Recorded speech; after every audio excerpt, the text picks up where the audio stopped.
I'm not trying to make you look better at the beach or lose weight or something. Unless you ask me to do that, that's not my goal here. I'm married. I'm good. Okay. All right, today we got Joel Dahmen, PGA Tour star. You've probably seen him on the Netflix series Full Swing. First time here at TPI. He's here with Rob Rochelle, his longtime coach. Excited to see what these guys want to work on. If you like videos like this and more content from my TPI, make sure you hit the like and subscribe button below. We'll keep you notified anytime a new video launches. Knees are good, hips are good, lower back's good.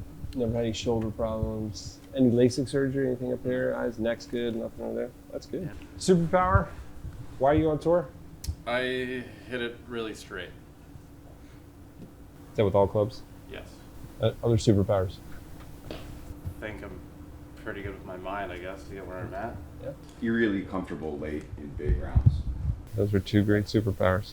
Okay, so if I talking to your stat guy, areas that you'd want to improve the most? I mean, putting number one, but Is that from all distances? yeah, I hit bad putts, but I think I hit bad putts when I misread the green. That makes sense? So I already subconsciously know I'm missing this thing, or I'm trying to manipulate it. You don't trust the read? Yes. That's the big, okay. If you give me like one that breaks like 3 feet, I'm pretty good at those. I don't like straight. I don't see straight very well. Okay. Any other areas, if I talk to your stat guy, any other areas you'd say, hey, can we have some help here? I mean, chipping is average at best. Tell me about that. Where's... Sometimes I get shaft neutral and sometimes I lean it, and I think the really hard stuff is really good at. Yeah. I think the simple stuff, when it gets really straightforward, has a hard time picking what to do. Okay. yes, if there's one option, I can handle it. Can you grab a club and walk me through your process? If a player says, hey, listen, I'm one of the best in the world at something, I kind of want to know why they're the best in the world at that. And Joel says to me that, you know, he's a great ball striker. He's like, man, I can hit the ball where I want the ball to go, right? So I'm like, all right, tell me more about this. How do you hit a shot? So I'll stand back here and I will try to visualize the shot I'm hitting. So typically it's a tiny fade. Yeah. And I'll try to watch the entire ball flight and watch it land. Like if it takes 5 seconds, then I want to be back here for 5 seconds. And then I'm just gonna get into it. Try to always go right foot forward, or yeah, right first, open up to it. I'm just looking at my target, and then it's go. Okay. After you hit, what do you do? Hopefully not panic and like, all right, that was pretty good, and then. There's no post, really. No, I don't really. But this is your superpower, ball striking. Yeah. Show me putting. Well, how long the putt? Let's just go the 10-foot putt. Well, Little right to left break. changed on every hole. So you're saying you don't have a process with putting. Your superpower, you have a process, but your weakness, you don't. Is that what you're telling me? Yeah, it's fair to say, isn't it? It's fair. I think at the end of the year, and maybe one of the most meaningful rounds he's played at the end of the season this year, it's about as like soft and in the zone or flowy as I've ever seen. You felt like you had a consistent process during that round? I don't know how consistent it was physically. I knew that I just went straight instinctual putting. I didn't listen. I didn't have any coaches. I didn't have a single thing. I just was like, I gotta get this done. And Yep. it's like, Yep. longer putts would be like a couple practice strokes, like pretty flowy, and it would be kind of get in there and just kind of whack it. Okay, walk me through the 10-foot putt. Well, Yeah. Little right to left. sitting back here on this putt, it would be in.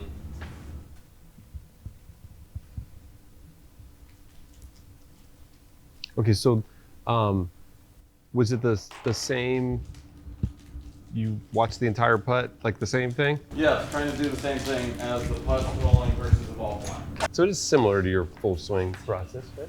It There you go. is, certainly this part is, when I'm playing my best. I haven't talked to you yet, but putting is one of his genie wishes. But he was just walking me through his putting process right now. Okay. He said he feels like green reading is his biggest weakness in putting. Ball striking, he's like top 5. Ball striking, he's like, if I could just be top like 75 putting, it'd be like, he's like never been in top 150 in putting. Okay. Chipping, you said chipping could be better. What's your process with chipping? Is it the same as full swing, or? Yeah, I mean, I'm trying the visualization thing, and that's worked a lot better. But You were about to say, like, I don't have one? Well, yeah, I mean, it's like, all right, there's kind of a landing spot. It's going to go here. I struggle with contact. And when you do full swing practice, or you do process when you practice, or you just hit ball? Yes, if I am taking out my TrackMan and I'm hitting numbers, I will go through the process. How about with putting and chipping when you practice? The answer is no. Okay. When he practices, he says he likes to practice full process. He goes through and runs his whole process when he hits balls. And then I say, okay, so your weakness is putting. And I say, walk me through your process with putting. And his first response is, well, it depends on the day. That's not what I heard with full swing, right? So I call this bright spot training, which is basically, listen, if your full swing is your bright spot and your putting is your weakness, let's just copy what we're doing with full swing, the putting, because it's very obvious to him and it's obvious to me that they're not the same. Guys that go out there and rake and just hit 200 balls in the range, okay, that doesn't do anything. You're not doing that when you play. I want you to do what you do when you play so that you do it enough so when I'm like, you're freaking out, I'm like, dude, this is why we practice. Like, do this. But if you're like, I don't know, I just do random stuff all the time, I don't know what to tell you. I mean, there certainly is inconsistency in putting and short game when it comes to that, and there's never changed anything really ball striking. And remember that. There's a reason that's your superpower. Let's mirror that. It's putting. It should be pretty much the same. It's still a shot, right? 100%.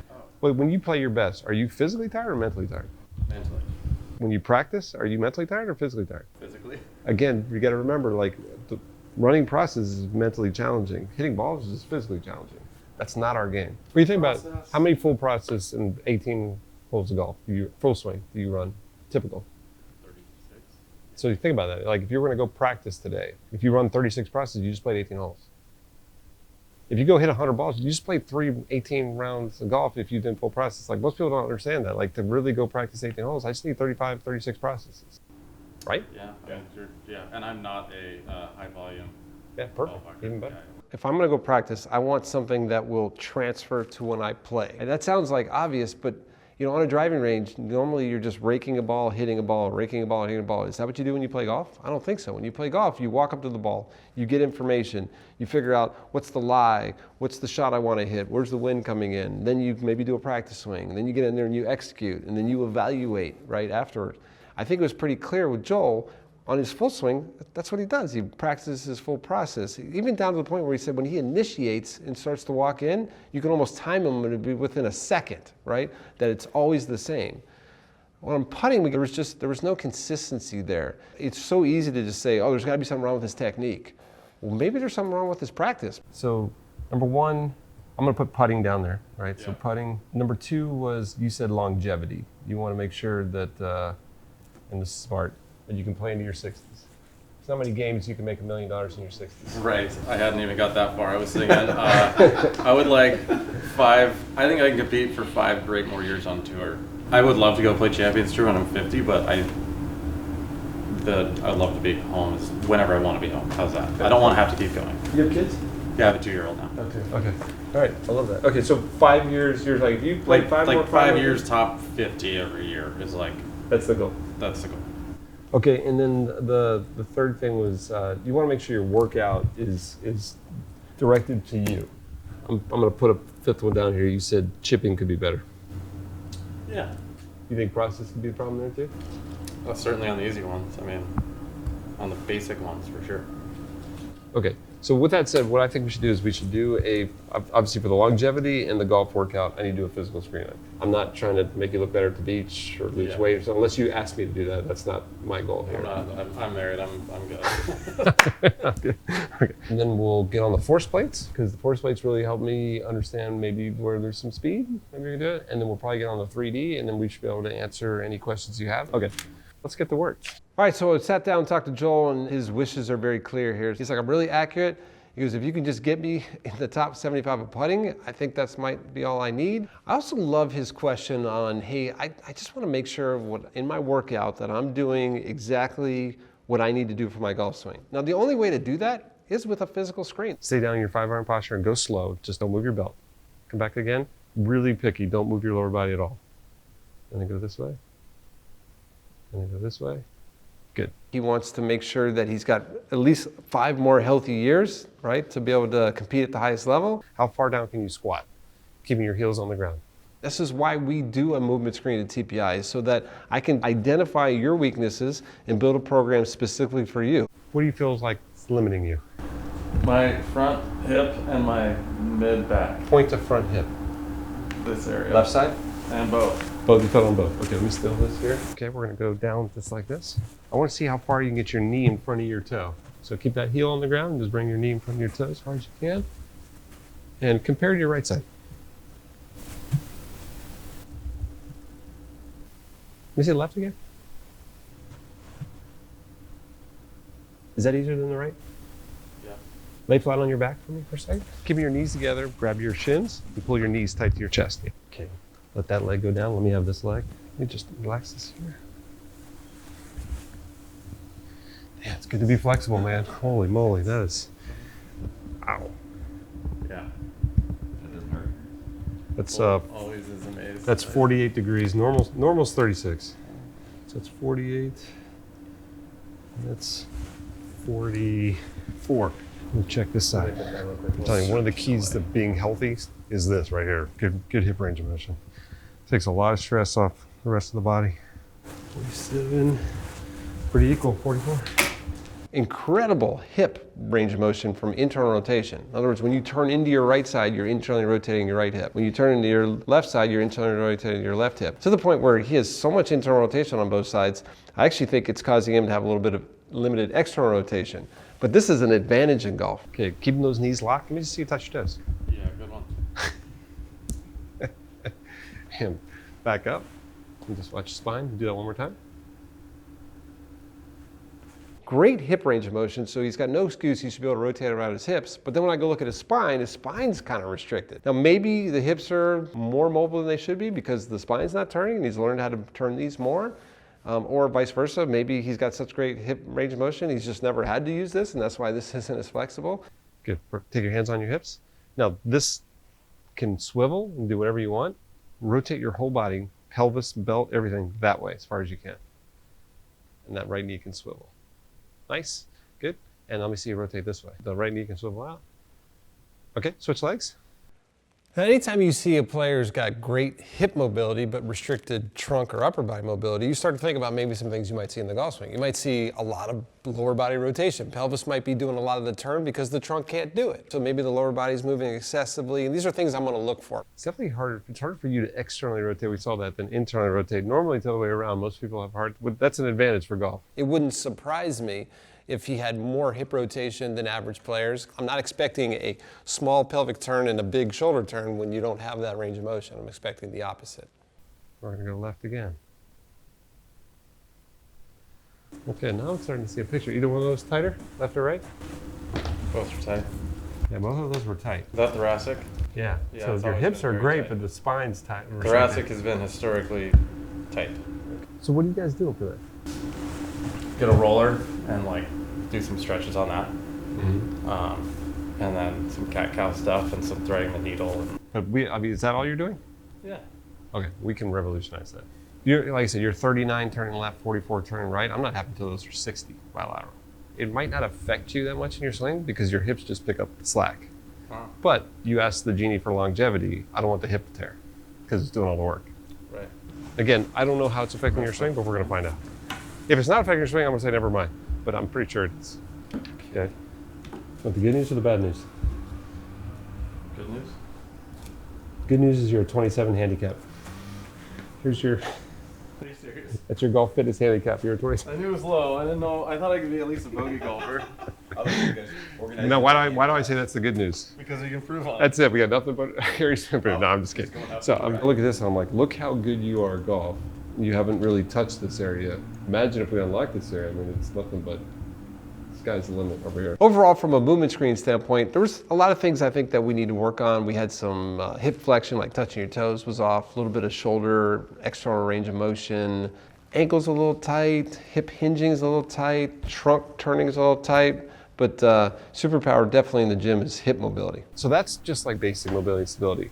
I still don't know, like, do you have a weakness? Do you have endurance problems? Like, I still need to do some fitness testing on you. So what I want to do is I want to do some power testing on you real quick. So now we're going into power. Now Joel said this wasn't his first wish, but he's like, obviously if I can hit it farther, I'd be interested. And when anytime you're looking at developing speed, there's two aspects here. There's technical issues and then there's physical issues. And I always want to make sure that this isn't a physical issue and that it's a technical issue. So we do that by testing power. Left one? Nope. No, not 8. Okay, so we got 52 with the left, 47 with the right.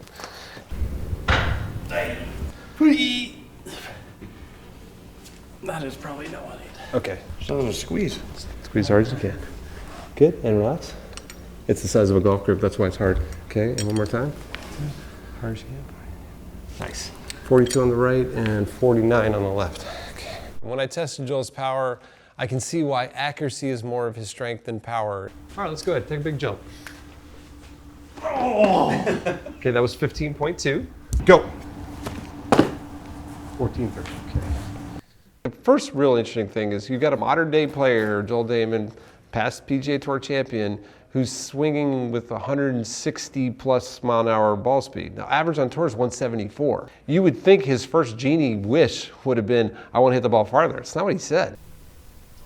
So you actually sat up and then threw it. Throw it as you're sitting up. It'll go a lot farther. In my mind, I'm curious to see, why he doesn't hit the ball farther. So we go do power, and what do we see? We see a reduction in power numbers. He's below average on PGA Tour power in the gym from looking at his lower body power from vertical jump, his core power from our medicine ball sit up and throw, and his upper body power from his chest pass. All of those are around the 15, 16 power score. I like to see those above 18, 19, 20 over there. So it makes sense to me that power's not his strength and accuracy is more of his strength, but I think we can make that engine bigger. Here's kind of what I learned so far. From a power standpoint, I always look at, like, if you want to hit the ball farther, it's either, hey, we got to change your technique, or the engine's not big enough. I'm pretty confident you've maxed your engine. I think you're probably 30% below our PGA Tour average. So I think to make this better, but here's the good news. You can try any swing things you want. I don't think it's gonna matter. I think we need to make the engine a little bit bigger. That's my initial guess. We're gonna see. Now what I'm gonna do, just to be sure, we're gonna watch you on the force plate. That's how you generate the power. And then on 3D, we're gonna see how you transfer it through your body, because you can still screw those up. I got a feeling, because that's your superpower, you probably do those pretty good. It makes sense that he doesn't hit the ball really far because he doesn't have a big engine compared to some of the big hitters on tour. We have a really good way to be able to predict by looking at your engine what your potential ball speed should be. He's like 10 or 15% above what we're predicting he would be. So he gets everything out of what he's got. So when you're ready, you just hold still for a second. When it says double plate ready, then you can swing. Double plate ready. Go for it. It's that easy. I feel like he's got a frame of like just a regular little car, but he swings like he's driving a Formula One car. That makes me a little nervous. I don't want you to swing faster than your car can support. I don't want you to drive around the turn if you don't have the brakes and the gears and the suspension to handle this. Double plate ready. Okay, so now this last one with the driver, it's par 5. Get me home in 2. Yeah. Watch this. I really think in the gym, our first goal should be to increase your base of support to stabilize the swing that you have right now. Forget about making it faster. Let's just keep it healthy right now. Double plate ready. Okay, let me just save those real fast. 6 iron. Double plate ready. Okay, now I need 10-yard stock chip.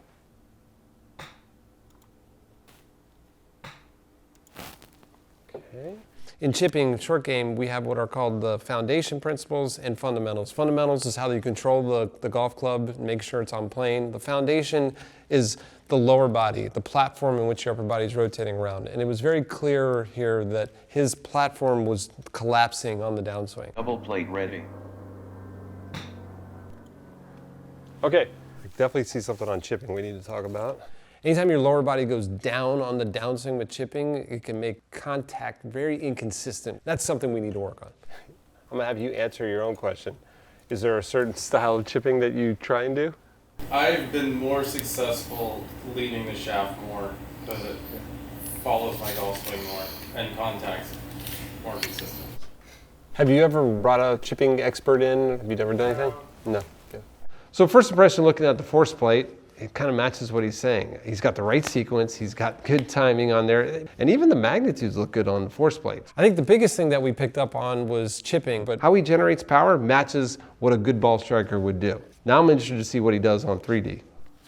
So the force plate showed me how you create power. Okay. This shows me how you transfer that power through your body. You can like inefficiently create power, or you can really efficiently create power.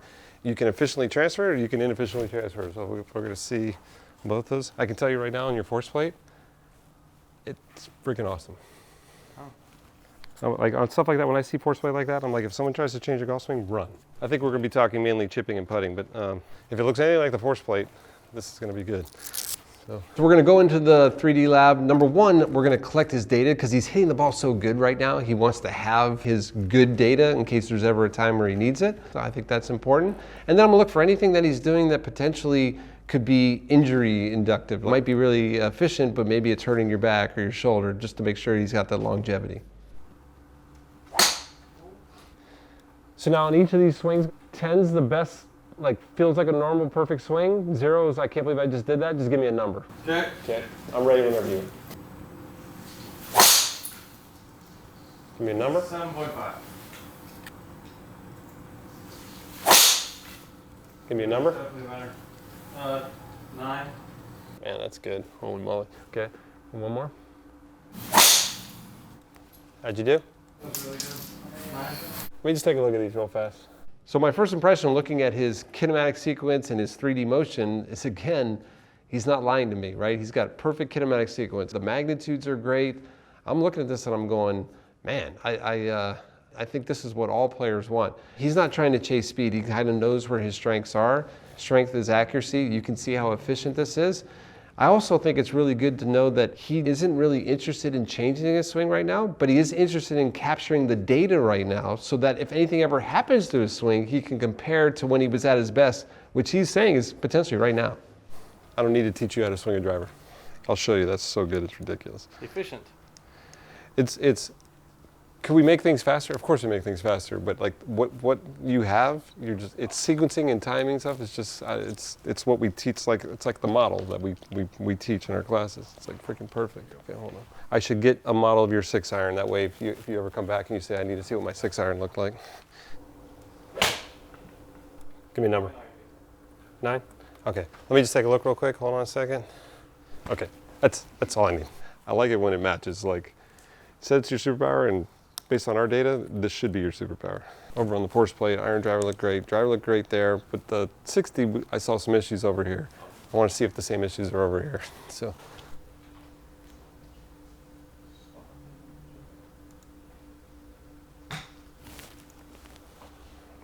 Okay. I love it when they match. Okay, that match is perfect. Okay, we're gonna do one more, 10 yards.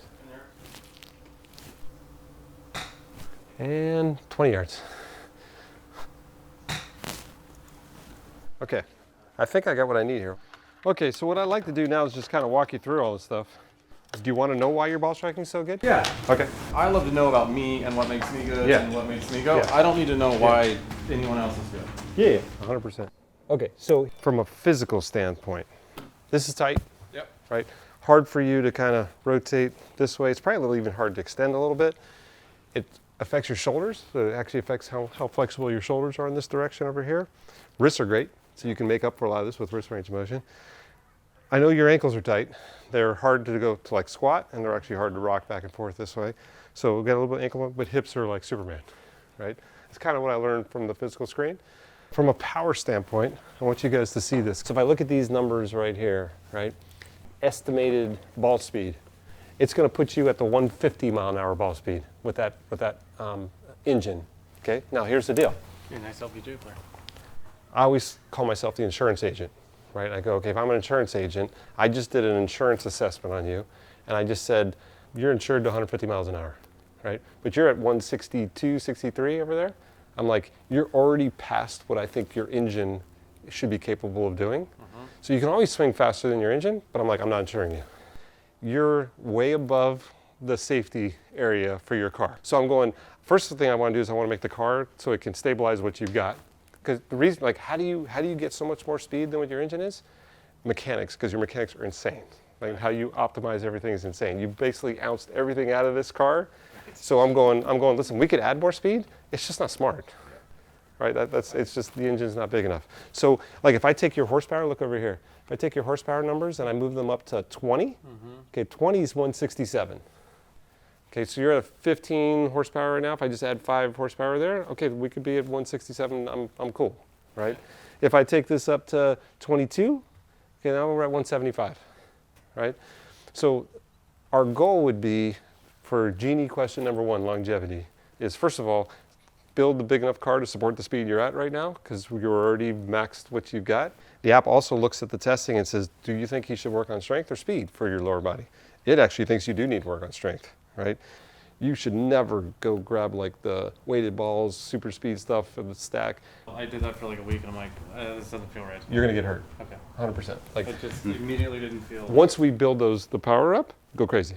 Yeah, sure. No problem. Then those things will be really effective. He's maximizing what he has. If I look at his power numbers in the gym and I look at how he's expressing in his golf swing, he's maximizing it. I mean, it's incredible, right? And now he's 37. When you start getting into your early 40s, you know, the physical part becomes even more important. And as we get older, we tend to lose strength and mobility. It's really important with Joel that we maintain the power that he has and make those slow gains. And I'm really going to want him to focus on that mobility in his chest and his arms, because that's going to get worse as we get older as well. Now that I understand your body, let's look at how you create power in your swing. Let's see how you do it. So the first thing we look at is force plates. This is lateral, this is rock, this is twist, this is a jump. As I go forward, the first thing that peaks is lateral.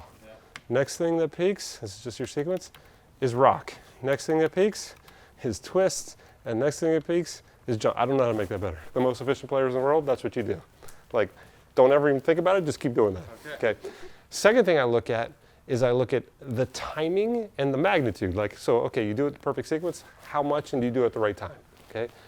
Magnitude-wise, these two numbers here, these are your rock and roll and twist, the torques and this vertical. You're at 19% of your body weight rock and roll, 17% of your body weight twist. PGA Tour average is 21 and 19 here. You're about 2% lower. That's not bad. I mean, that's pretty damn good. Vertical, you push with 170% of your body weight. At PGA Tour average is 198. That's about 28% below. That's lower body power. I think if we got that bigger in the gym, you could actually do more, but I think you're better in your golf swing than you are in the gym. I look at this, I'm like, I just want to make a bigger engine. Like, keep doing that. I'm surprised that my jumping forces were. You thought it'd be lower? Way lower. Because I don't. I mean, it's nice to think about it. Don't take this the wrong way. I'm surprised too. Yeah. Like when I saw 15-inch vertical, I was thinking that was going to be lower, but I'm like, what the hell, man? Like, it's unbelievable. Like, I don't know how you learned it, but you figured out how to do that. Okay, now let's come over here. So, I told you to get me home in 2. You said it was a little heely, but lower body goes fast, trunk goes faster, trunk goes fast, arm goes faster, arm goes fast, club goes the fastest. Check, energy's increasing. I go through and I go, let's see what goes first. Red peaks first, trunk peaks second, green. Blue's third, yep, perfect, check. If there's any way to make this better, right, what I would tell you is this, is yours kind of goes up, it goes off, and then it goes down. There's like this little over here. That's your lower body maybe not being as explosive. The steeper it is up and down is the more explosive it is. I think that'll get better when we make the engine bigger. I honestly think. Pretty good. Yeah. Love it. You with me? Okay, so just understand, it's weird, but it's how we look at swings. We look at efficiency, and I look at this and I'm like, is there a problem? If there's not a problem, I'm going, don't change anything, right? His force plate data and 3D data, you can see, again, why he's a good ball striker and why he's been out here a long time. Everything's very efficient. It really knows how to transfer energy, really sequences properly, just confirms what we were seeing and what his stats show. He's a great ball striker.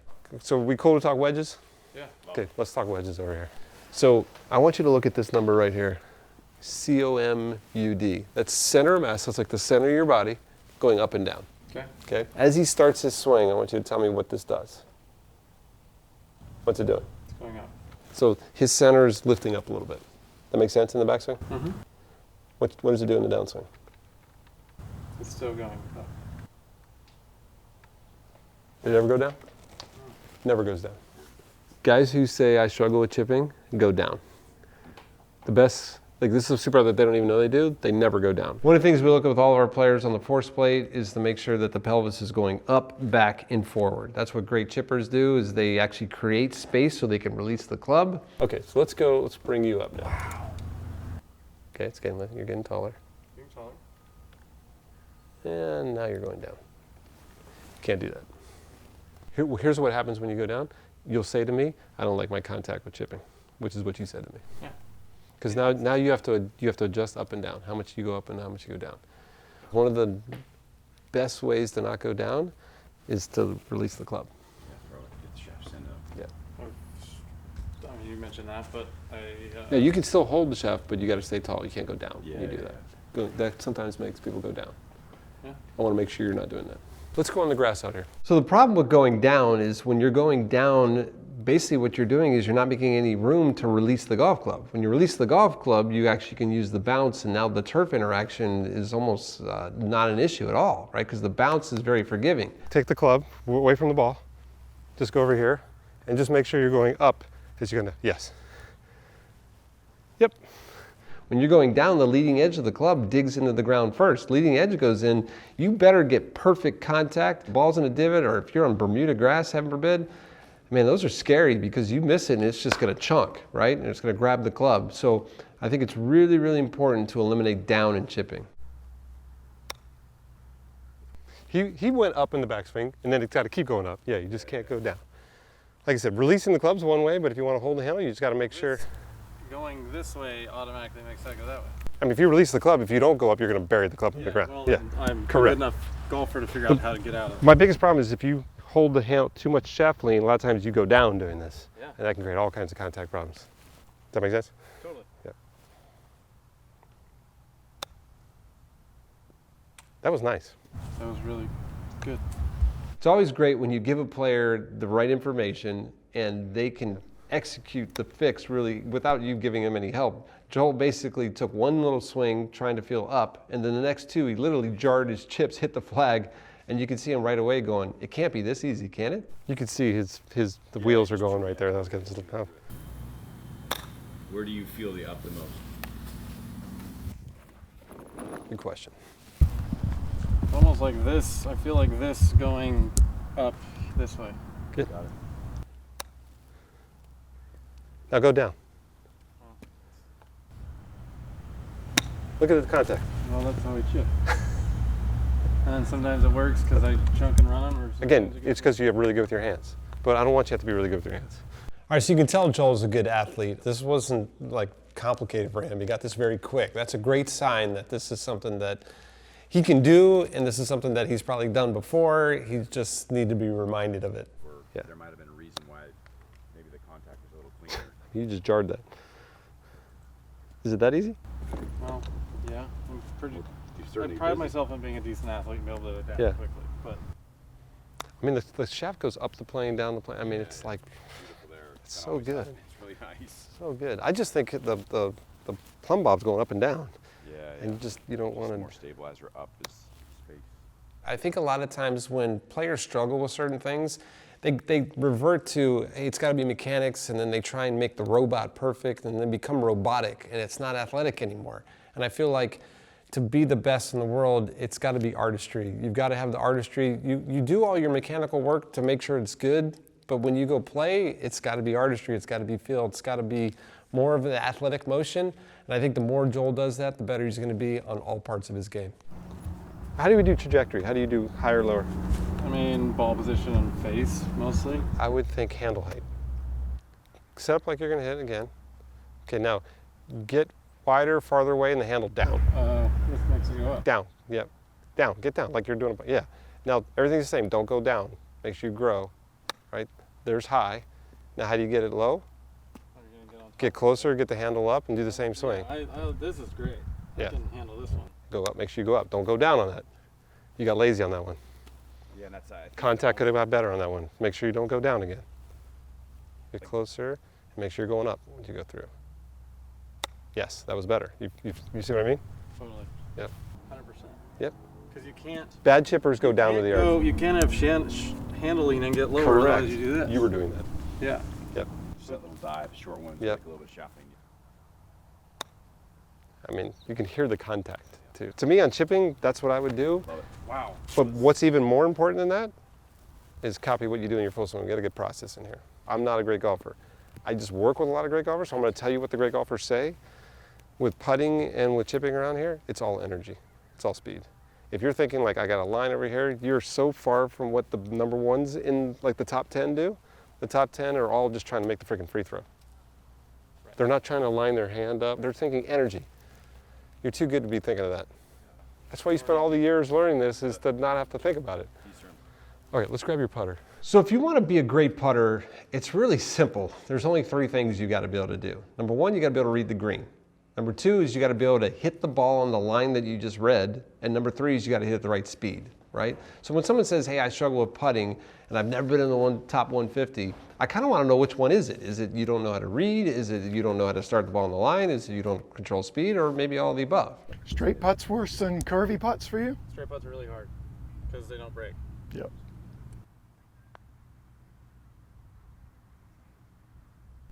Yep. Yeah, very athletic kind of point and shoot type of guy, right? Like, just you could just tell, right? It's you react really well to what you see. If somebody puts you in a bucket, you're going to hate it, right? I think I got coached out of it. Yeah. Today, I think more than ever, guys are being coached out of being athletic and putting. Yeah. There are certain guys that should be in a box. Right. You're not one of them, right? You could just tell by, well, I use chlor sometimes, I use this time. Who cares? As long as the ball goes in the hole. I don't think there's anything wrong with your stroke. Just watching you do this, it looks really good, right? It's certainly functional enough. Yeah. It's pretty obvious Joel has this athletic ability, right? You can see it in his full swing. We just think his process of how he attacks his practice with putting is off. It's random, it's different every day.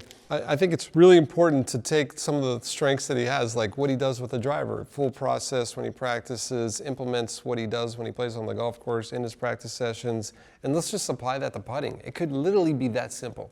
When I asked you about straight putts, that's where inside 8 feet, a guy like you, you're going to try and talk yourself out of it being straight because you see this, right?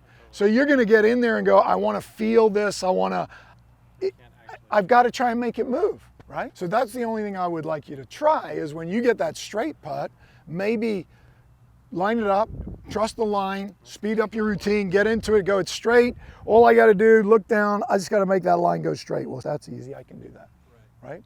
That's certainly more reactive and athletic. I think the more creative things are, athletes like that better. Like I'm in the woods and I've got a hole through the trees and I got to shape it. When it's in the middle of the fairway and it's just hard to visualize and you just have to hit it straight, and that can be harder.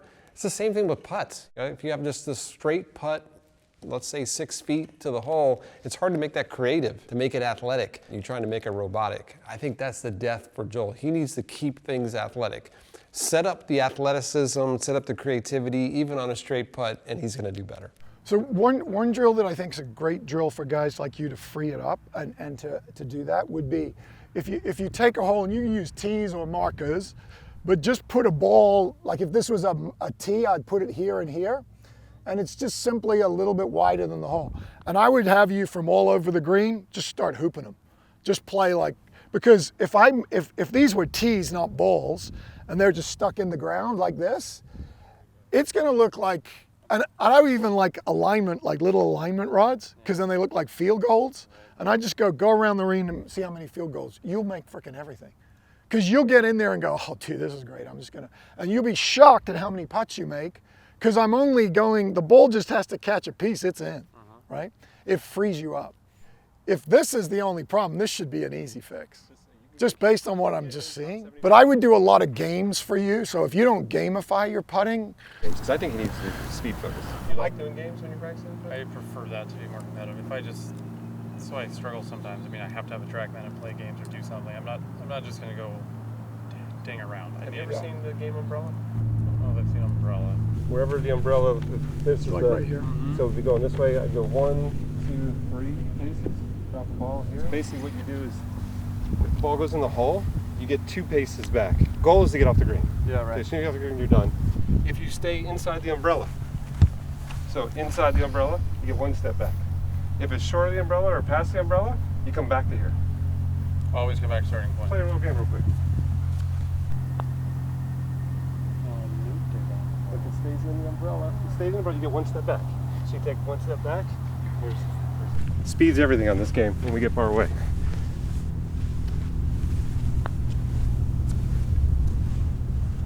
One step back.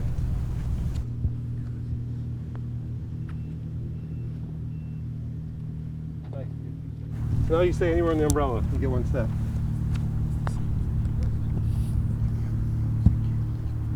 You get 1 step. Pretty good, man. Might be the first time I've ever seen somebody get off the green. You just walk around the other side of it and just kind of marked it, set it Set inside the putter. And you're coming all the way back to the start. That's how you play this game. Wow. You understand? Great day here with Joel Dahmen. Great guy. I think some of the key takeaways here is embrace your superpowers. Like, he's a very accurate ball striker. Don't try and be somebody you're not. I love that. Just make sure you're doing it healthy and maintain your longevity. He understands where he needs to improve to go to the next level. Take the bright spots. Look at what you're doing with your full swing and apply that to your short game. Hey, your full swing, you have a great process, you make it more athletic, but you were kind of coaching that out of your short game. Let's make sure we put that into play and things always get better. And lastly, I think it's important too is least effective dose, right? If you're going into the gym, you're going to put the hard work in, make sure it's attacking what the problem is. Not saying that you can't go work on things that don't matter, but you don't need to if you actually do an assessment, figure out where your problems are, and attack. I think it'll make you last longer. Really looking forward to seeing what he does for the next 5 years. A lot of good improvements here from Joel. If you guys like content like this and you want to see more, please hit the subscribe and like button below.